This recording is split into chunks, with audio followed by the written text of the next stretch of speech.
Bonjour, bonsoir, j'espère que vous allez bien. Je suis content de vous retrouver. Aujourd'hui, on parle de la force des doigts, de la force des mains. C'est un sujet qui est important. Vous m'écrivez souvent des questions sur ce sujet-là et je vais répondre à ces questions aujourd'hui. Vous allez trouver beaucoup d'informations sur les mains, sur les doigts, sur les muscles, sur les exercices dans mes livres, notamment Plus jamais malade, mon approche globale pour un corps en santé et mes autres livres, dont 99 façons de prévenir les effets du vieillissement. Les muscles du pouce sont importants pour notre autonomie. On doit prendre soin des muscles de notre pouce. Maintenant, je vous montre des exercices.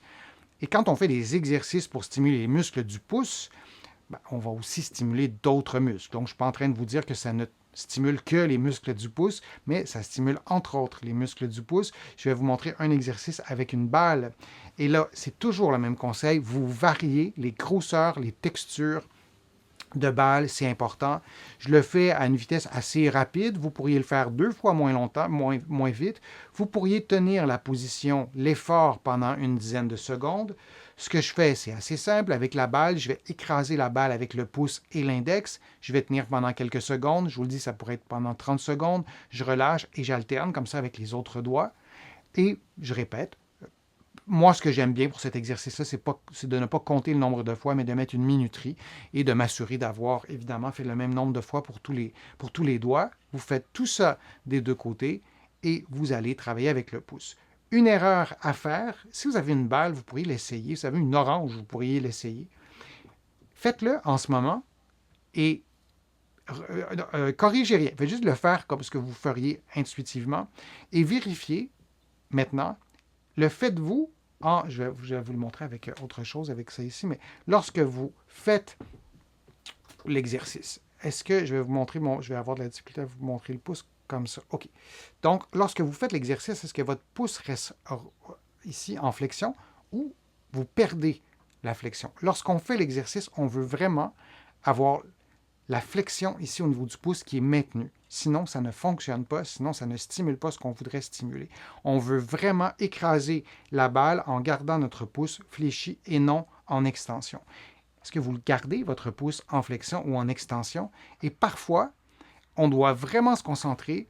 Parfois, on doit réduire l'effort qu'on fait pendant l'exercice parce qu'on force tellement que notre pouce ne parvient pas à faire le mouvement et on perd la flexion et en quelque sorte, nos articulations vont s'appuyer l'une contre l'autre et on force beaucoup moins. Alors ça, c'est une erreur qu'on fait souvent. Un autre exercice aussi qu'on peut faire, c'est l'ouverture des doigts.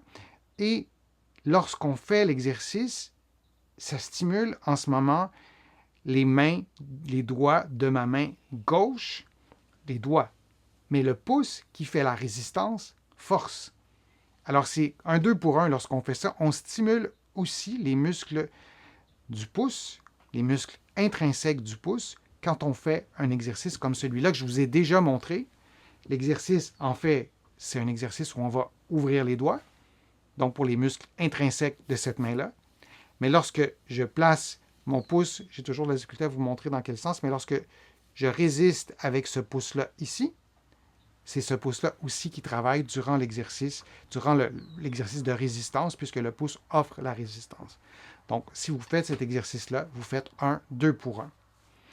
Il y a d'autres exercices pour les pouces. Je vais vous montrer cette position-là. Donc, vous pourriez, en déplaçant la bande élastique, si vous laissez la bande élastique ici, vous ne pourrez pas vous rendre, mais en gardant la bande élastique tendue et avec l'autre main en suivant le mouvement, ça peut être une façon aussi de stimuler l'opposant du pouce. Donc, ce n'est pas un nom de muscle qu'on connaît autant que les biceps et les triceps, mais ce sont des muscles essentiels, aussi importants, je dirais, qu'un biceps ou un triceps. Et si vous demandez à 20 personnes de faire le mouvement d'opposition, là aussi, il y aurait beaucoup de nuances à apporter, mais tout le monde ne le fait pas de la même façon.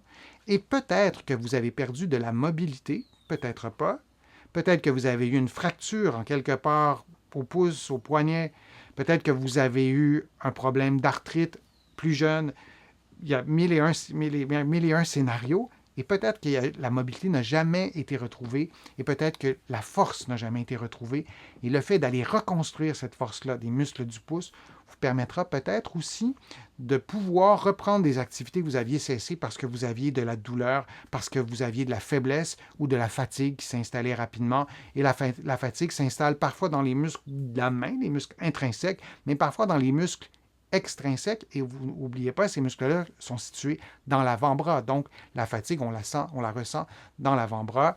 Donc, de prendre soin de vos muscles, je pense que de vos muscles du pouce, oui, c'est vraiment important. Je vous remercie beaucoup de votre participation. C'est toujours agréable de vous présenter les contenus. Merci aussi pour tous vos commentaires sur les réseaux sociaux. Merci aussi pour vos contributions.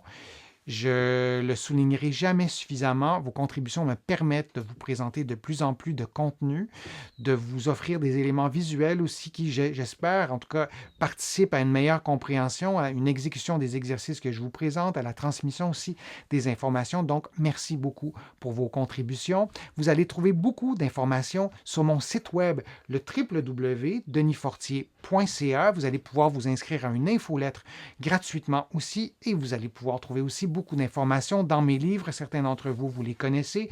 Plus jamais malade, la réimpression est terminée. Le livre est revenu en librairie. 99 façons de soulager les douleurs au dos et au cou. J'ai écrit un livre sur le vieillissement aussi. Il y a plusieurs thématiques. Vous allez pouvoir les trouver en librairie. Donc, je vous dis à un prochain direct, à une prochaine vidéo. Prenez soin de vous et à bientôt.